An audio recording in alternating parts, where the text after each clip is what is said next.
Si që dim, në këtë kohë në fund viti, të gjithë njerëzit kthehen pas dhe shikojnë se çfarë kanë bërë. Na jep mundësinë që të ndalemi dhe të themi çfarë ndodhi, ku ishim, ku jemi tani. Gjithmonë gjithë secili prej nesh ka ato shpresat e veta ose aspiratat ose dëshirat e veta për të arritur në këtë vit. Një tjetër është një mundësi shumë e mirë për të reflektuar edhe për të kujdesur për veten. Mund të themi që nga janari do shkojmë palestër. Do fillojmë që të kemi ose do bëj ecje ose do kujdesem për veten me ushqimin. Gjatë këtij viti neve kemi folur shumë për një gjë të thjeshtë, por që është shumë e thellë gjithashtu. Si të lidhemi me Perëndin ka qenë tema kryesore e gjithë vitit 2025. Ne dëshirojmë edhe kërkojmë që ta kemi Zotin sa më pranë, si ta kemi atë në jetën tonë të përditshme. Pra edhe jo vetëm të dielën kur mblidhemi së bashku. E Psalmi 73 vargu 28 që lexuam së bashku, ai thot diçka të bukur dhe të thjeshtë. Po për mua është mirë të jem pranë Perëndis. Pra kjo është e gjitha. Ky është çelësi, të jesh pranë Zotit. Keni pasur momente lutjesh, u keni ndjerë se ai është aty, keni lexuar Biblën dhe diçka ka prekur zemrën tuaj, keni qarë para tij dhe keni gjetur paqe. I keni kërkuar Zotit ndihmë dhe Zoti në mënyra të habitshme është gjetur pranë. Por mund ketë pasur dhe momente gjithashtu që edhe ditë vështira, ditë kur jeni lutur dhe nuk keni ndjer asgjë. Ditë që do ke shkuar tek fjala e Perëndis duke lexuar dhe të duken thjesht si fjalë në letë, sikur po lexon një libër të thjeshtë. Pra jo me një fjalë, jo si fjalë shpirtërore, si themi. Ose mund të kesh pyetur ku është Zoti tani. Kjo është e vërteta që neve duam ta përsërisim edhe sot. Në fakt, neve dim, por ndonjëherë për shkak të problemeve dhe shqetësimeve tona, neve harrojmë. Por Zoti, Perëndia, ka qenë besnik në çdo ditë të këtij viti. Edhe kur ne nuk e kemi ndjerë. Jakobi kapitulli 4, vargu 8 na thot diçka shumë të qartë. Afrohuni te Perëndia dhe ai do ju afrohet. Ai nuk thot ndoshta do të gjej Perëndia ose do të afrohet Perëndia. Ai nuk thot nëse je mirë, por ai thot bëni një hap dhe ai bën një hap tjetër. Pra Perëndia do të afrohet në ju. Pra këtë vit neve kemi mësuar tek Zoti kur lexojmë fjalën duke dëgjuar për vete, jo vetëm për të tjerë. Pranojmë se kemi gabuar dhe kërkojmë falje me të vërtetë. Nuk e bëjmë këtë rrugë vetëm, pra kur lutemi ose dhe kërkojmë falje, por bashkë si vëllezër e motra. E dini pse? Sepse kjo është familja. Edhe Zoti këtë synon, nuk synon që të ketë njerëz të patur njerëz. Nëse unë ju inkurajoj dhe ju këshilloj dhe ju sfidoj, lexojeni edhe një herë Psalmin 73, kur t'jeni vetëm në qetësi. Po do të shikosh se aty, siç psalmisti përmendi, po mirë thot, si ka mundësi që këtyre keqbërësve dhe këta që sillen keq po shkon mbar? Si ka mundësi që nuk smuret? Për në fund psalmisti dorëzohet dhe thot, është mirë thot që t'i afrohem Perëndis. Është mirë që t'jem pranë Perëndis. Ndaj edhe rruga neve kërkojmë ndihmë edhe për vështirësitë tona në bashkësi me njëri tjetrin, pra me vëllezër dhe motra, por gjithashtu kërkojmë që Zotit t'i lutemi për shkeljet tona, për gabimet tona, i kërkojmë Zotit falë. Disa prej nesh mund ta kemi ndjerë Zotin më shumë këtë vit, të tjerët më pak. Po të dy grupet, le të themi, janë këtu sot dhe për të dy mesazhi është i njëjtë. Çfarë? Zoti është këtu. Zoti është me ne. Zoti është gjithmonë i dashur. Zoti është gjithmonë i hirshëm. A e bëni këtë lloj pyetje vetes tuaj? Kur jeni përballë një vështirësie dhe nuk gjeni, keni zgjidhje. Mund të thoni si t'ja gjej, si ta bëj, si ta rregulloj. Përderisa nuk ka përgjigje, përsëri përgjigja e kësaj lloj pyetje është nuk e di, nuk di si ta bëj. Ne shkojmë dhe i lutemi Perëndis, por i lutemi Perëndis me kutinë tonë, të njohurisë tonë dhe themi nuk e di. Mbase Zoti do të kujdeset për ne. Mbase Zoti do ma dëgjoj lutje. Por në fakt, neve siç e dim, kur e parashtrojmë kërkesën për lutje Zotit, neve tashmë e kemi vendosur se çfarë përgjigje duam të marrim nga. Pse ndodh kjo gjë? Ndodh sepse ne jemi aq shumë të prekupuar me hallet, me problemet, me shqetësimet tona dhe harrojmë se kujt i përkas. Çfarë na largon neve nga Perëndia? Çfarë na largon neve për të marrë përgjigje lutjeve? Ë? Jemi sinqert me njëri tjetrin.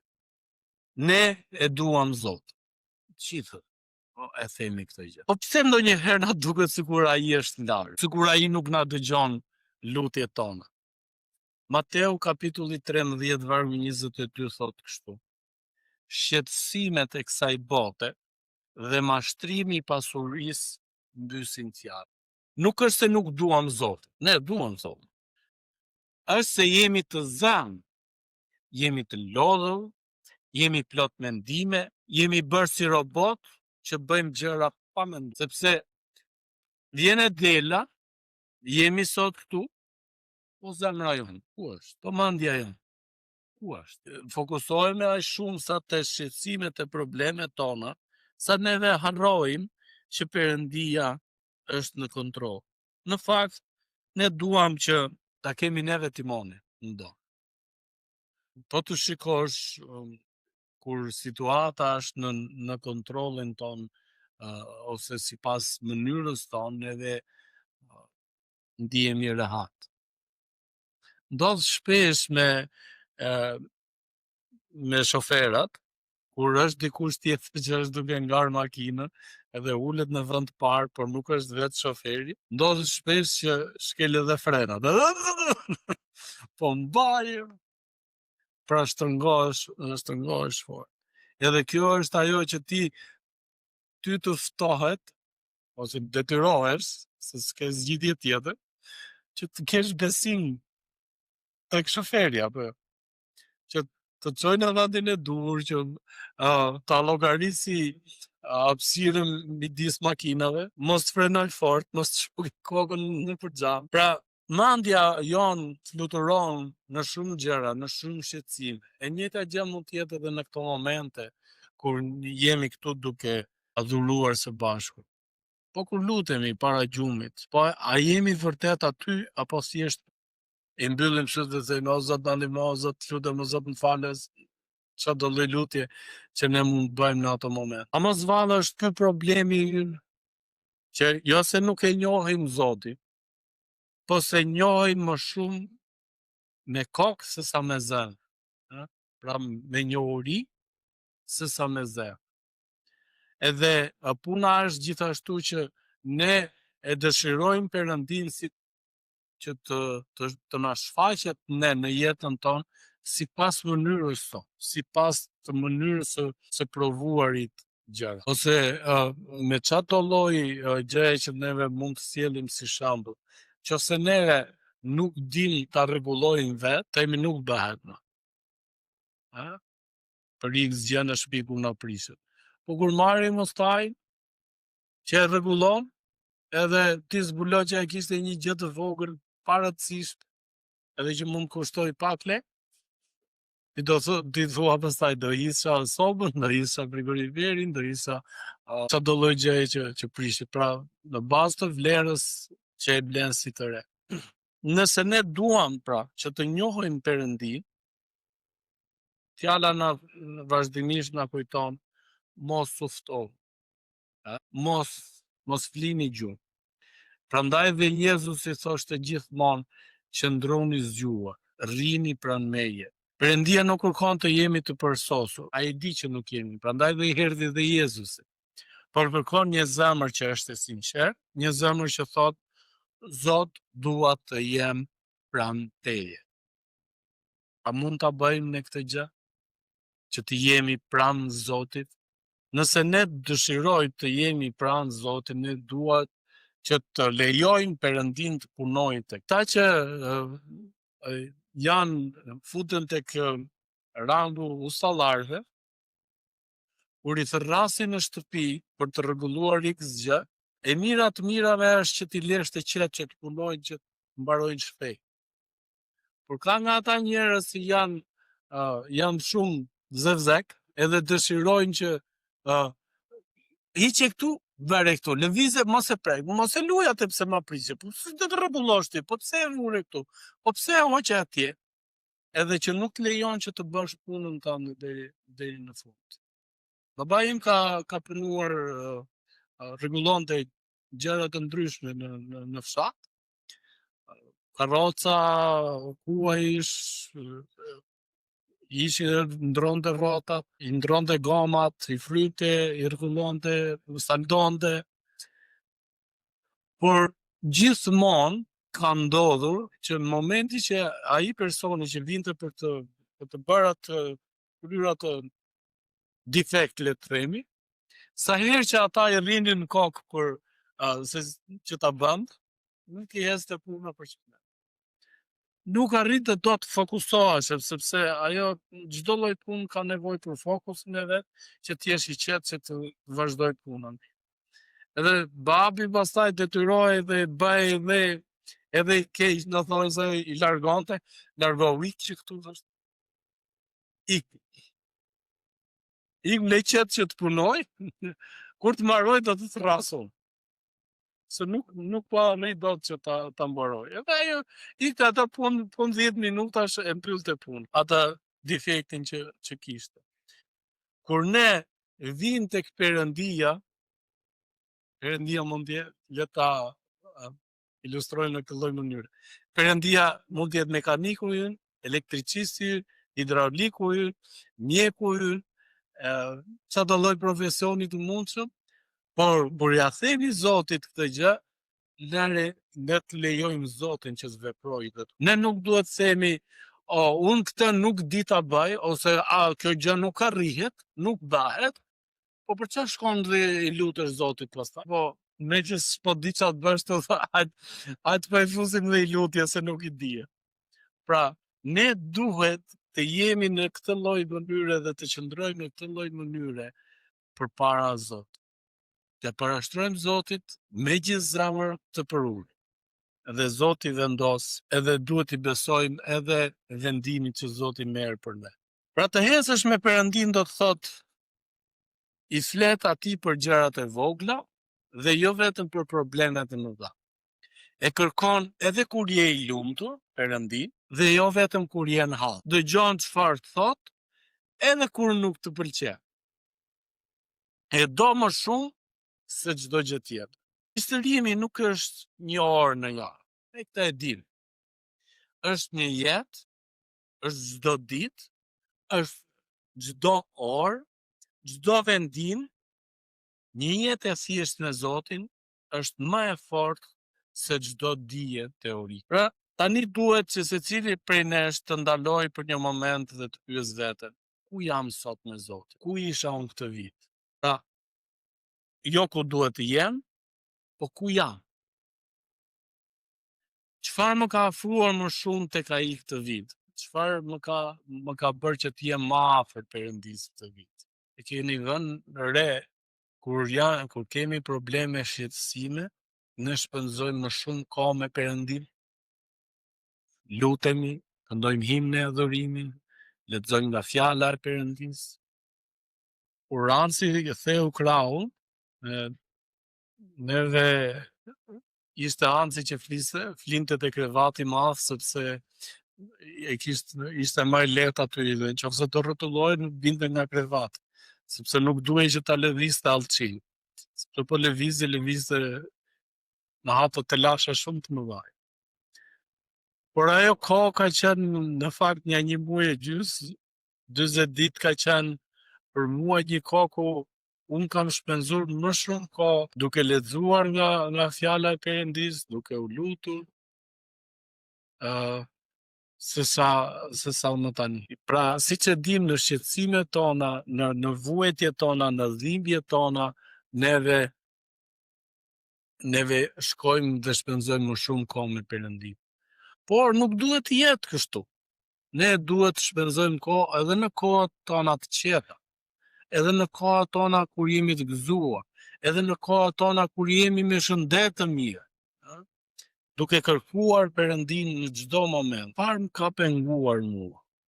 Mos ki frikë, mos u turpëro kur shkon tek Zoti, sepse Zoti në fakt di gjithçka. Por Perëndia pret që ti ta pranosh dhe ti flasësh. Psalmi 51, vargu 17, një zemër e thyer dhe e përulur, o Perëndi, ti nuk e përpudh. Po ta shikojmë, po të kemi dhe të bëjmë një lloj shikimi mbrapa ose vlerësimi në jetën tonë, neve dhe të njëjtën gjë kërkojmë tek njerëzit në marrëdhënie me njëri tjetrin. Kur shikojmë një zemër të thyer dhe të përulur, ne e marrim, e fusim në rrethin ton miqësor. Asnjëri prej nesh nuk do t'i pëlqente që të kishte mik një arrogant, një murravec, që gjithmonë mburrej se çfarë kishte arritur. Por dëshiron që të kesh një njeri të dashur, një njeri të përulur dhe një njeri që të pret, pranon dhe edhe fjalë edhe korrigjime. Nëse neve rrëfejmë Perëndis shqetësimet tona, mëkatet tona, ai nuk na dënon, ai nuk të refuzon, ai të pret me duar të hapura. Viti 2025 mund mos ketë qenë një vit i përsosur, dhe nuk ka vit përsosur.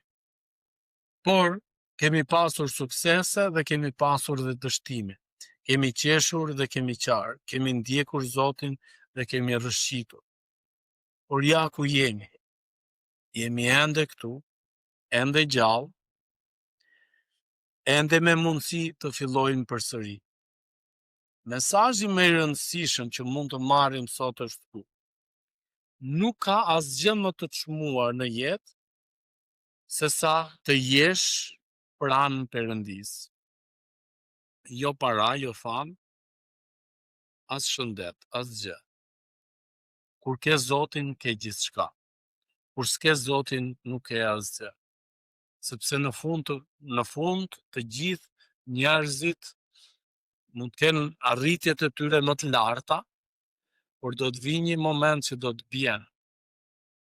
Edhe pastaj do ta kërkojnë Zotin, mund të jetë shumë vonë. Le mos të hyjmë këtë vit duke premtuar gjëra që nuk do t'i mbajmë. Le të hyjmë me një zemër që thotë: Zot, dua të eci me ty. Çdo ditë, hap pas hap. Psalmi 73 vargu 28 sërish na thotë: po për mua është mirë të jem pranë Perëndis. Po për ju. Ta mbyllim me një lutje. Faleminderit o Zot për këtë vit. Faleminderit për gjithçka që na ke dhënë, për gjithçka që na ke mësuar. Na fal për momentet kur jemi larguar, gjitha rastet që të kemi ignoruar, për ditët kur nuk të kemi kërkuar. Na jep një zemër që të kërkon çdo ditë, jo vetëm kur kemi hall, por çdo ditë. Ndihmona të ecim me ty në vitin që vjen, jo vetëm, po bashkë si familje shpirtërore. Ne të besojmë ty, o Zot. Ne të dua, ne kemi nevojë për ty. Faleminderit o Zot për Jezusin dhe shpëtimtarin tonë. Dhe është në emrin e Tij ta drejtojmë këtë lutje. Amen.